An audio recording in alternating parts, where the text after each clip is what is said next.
నమస్తే, welcome dash tag you. నేను మీ రాజేష్. ఆంధ్రప్రదేశ్లో వైఎస్ఆర్సీపీ అధ్యక్షుడిగా ఉన్నటువంటి జగన్మోహన్ రెడ్డి అదును చూసి దెబ్బ కొట్టినట్టుగా తెలుస్తుంది. ఇవాళ మోదీ గత 5 ఏళ్లుగా ఆయనతో అంటకాగి ఇవాళ అనూహ్యంగా మొన్నటి ఎన్నికల్లో కూటమితో అంటే టీడీపీ జనసేనతో కలిసి ఇవాళ ప్రభుత్వాన్ని ఆంధ్రప్రదేశ్లో ఏర్పాటు చేసినటువంటి నేపథ్యంలో జగన్కి మోదీ హ్యాండ్ ఇచ్చినటువంటి పరిస్థితి కనిపిస్తుంది. అంటే జగన్ కొంత దూరం పెట్టుకున్నారు మోదీతోటి. ఇట్లాంటి సందర్భాల్లో మొన్నటి స్పీకర్ ఎన్నికల్లో కూడా కొంత బీజేపీకి మోదీకి కొంత సపోర్ట్ చేసినప్పటికీ తాజాగా జగన్ ఇచ్చినటువంటి షాక్కు మోదీ కోలుకునే పరిస్థితి లేదు. ఎందుకంటే పూర్తి స్థాయిలో అంటే ఏదైతే పార్లమెంట్లో అనేక బిల్లుల విషయంలో కొంత కీలకంగా కాబోతోంది వీళ్ళ సపోర్ట్ అంటూ కూడా మనం కొంతకాలంగా చెప్తూనే ఉన్నాం, విశ్లేషణలు చేస్తూనే ఉన్నాం. అయినప్పటికీ తాజాగా జరిగినటువంటి పార్లమెంట్ సమావేశాల్లో జరిగినటువంటి ఒక అంశం అయితే మాత్రం దేశవ్యాప్తంగా ఇవాళ చర్చనీయాంశంగా మారుతుంది. అంటే వాస్తవానికి జగన్మోహన్ రెడ్డి తీసుకున్నటువంటి స్టాండ్ అయితే మాత్రం ఇప్పుడు హాట్ టాపిక్గా మారింది. పార్లమెంట్ వేదికగా ఆయన కీలక నిర్ణయం తీసుకుందని ఖచ్చితంగా చెప్పాలి. ఎందుకంటే వక్ఫ్ బోర్డుకు సంబంధించినటువంటి చట్ట సవరణకు వైఎస్ఆర్సీపీ తీవ్రంగా వ్యతిరేకించింది. అంటే వాస్తవానికి ఎంఐఎం కూడా వ్యతిరేకిస్తోంది ఇదే అంశాన్ని, బీజేడీ వ్యతిరేకిస్తోంది, తెలుగుదేశం పార్టీ బిల్లుకు మద్దతు ప్రకటించింది.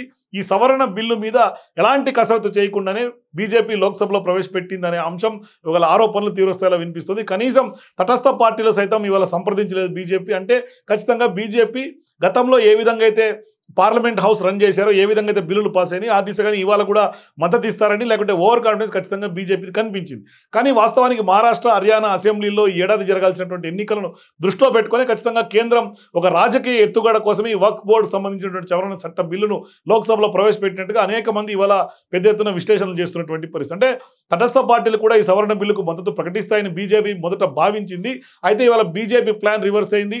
పెద్ద ఎత్తున వైఎస్ఆర్ కాంగ్రెస్ పార్టీ మాత్రం ముస్లింల మనోభావాలను దృష్టిలో ఉంచుకొని ఈ బిల్లును వ్యతిరేకిస్తున్నట్టుగా లోక్సభలో మిథున్ రెడ్డి ప్రకటించారు. సో ఇప్పుడు వైసీపీ తీసుకున్నటువంటి ఏ నిర్ణయం జాతీయ స్థాయిలో కొత్త చర్చకు దారితీస్తుంది. అంటే వైఎస్ఆర్ కాంగ్రెస్ పార్టీ అధికారంలో ఉన్న సమయంలో జగన్మోహన్ రెడ్డి ప్రధాని నరేంద్ర మోదీతో సన్నిహితంగా ఉండేవారు.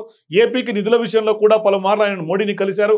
పెద్ద ఎత్తున బీజేపీ కూడా వైఎస్ఆర్సీపీకి సపోర్ట్ చేసింది.